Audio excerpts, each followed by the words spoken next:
आज मी मस्त खमंग भगरची खिचडी बनवणार आहे, जी बनवायला एकदम सोपी आहे, झटपट होते आणि त्यासोबतच खाण्यासाठी चटणीही बनवणार आहे. चला तर मग रेसिपीला सुरुवात करूया.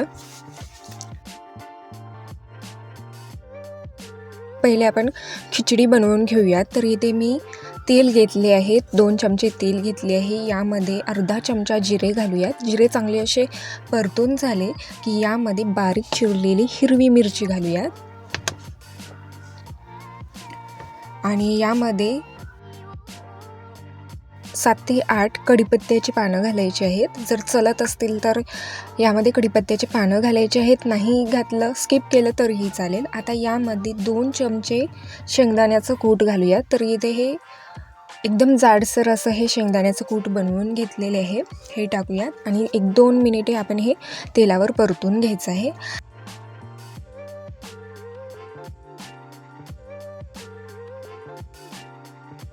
आता यामध्ये बटाट्याचे तुकडे घालूयात. तर इथे मीडियम साईजचा बटाटा घेतलेले आहे आणि 1-2 मिनिटे आपल्याला हे चांगलंसं तेलावर परतून घ्यायचं आहे. आणि यामध्ये आता सेंधव मीठ घालून 1-2 मिनिटे हे बटाटे चांगले असे तेलावर परतून घेऊयात.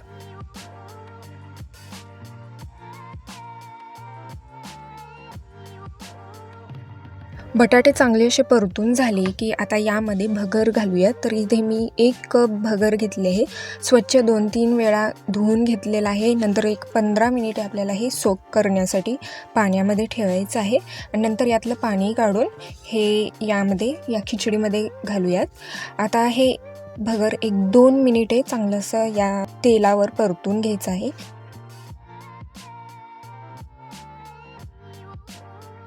भगरची खिचडी एकदम सुटसुटीत हवं असेल तर भगर पहिल्यांदा चांगलं असं 1-2 मिनिटे परतून घ्यायचं, कोरडं परतून घ्यायचं आणि नंतर ते धुवून खिचडी बनवायची त्याची, म्हणजे भगर एकदम सुटसुटीत आणि छान मोकळी होते. तर इथे हे 1-2 मिनिटे हे भगर तेलावर चांगलं असं परतून घेतलेले आहे. आता यामध्ये 2 कप पाणी घालूयात. तर 1 कप भगर होतं तर 2 कप यामध्ये पाणी घालूयात आणि यावर झाकण ठेवून 10-15 मिनिटे लो फ्लेमवर आपण हे खिचडी चांगली अशी शिजवून घेऊयात. तर इथे 10 ते 15 मिनिटे झालेले आहेत आणि भगर चांगलं असं शिजलं गेलेलं आहे. तर आता आपण यामध्ये कोथिंबीर घालूयात, बारीक चिरलेली कोथिंबीर. चलत असेल तर कोथिंबीर घालायचं आहे, नाही घातलं तरीही चालेल. तर हे आता मी व्यवस्थित असं मिक्स करून घेतले आहे. तर अशा प्रकारे इथे हे भगरची खिचडी बनवून झालेली आहे. प्लेटमध्ये काढून घेऊयात.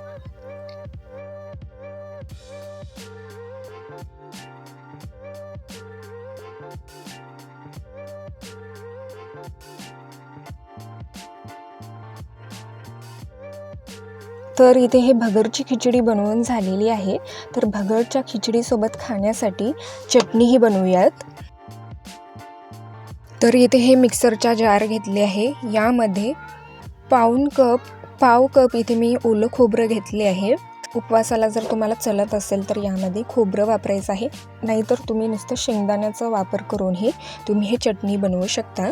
यामध्ये अर्धा चमचा जिरे घालूयात, 1 हिरवी मिरची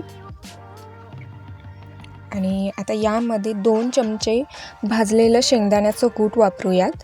जर खोबरं वापरणार नसाल तर यामध्ये फक्त कच्च्या शेंगदाण्याचं, म्हणजे न भाजलेल्या शेंगदाण्याचं तुम्ही इथे हे चटणी बनवू शकता.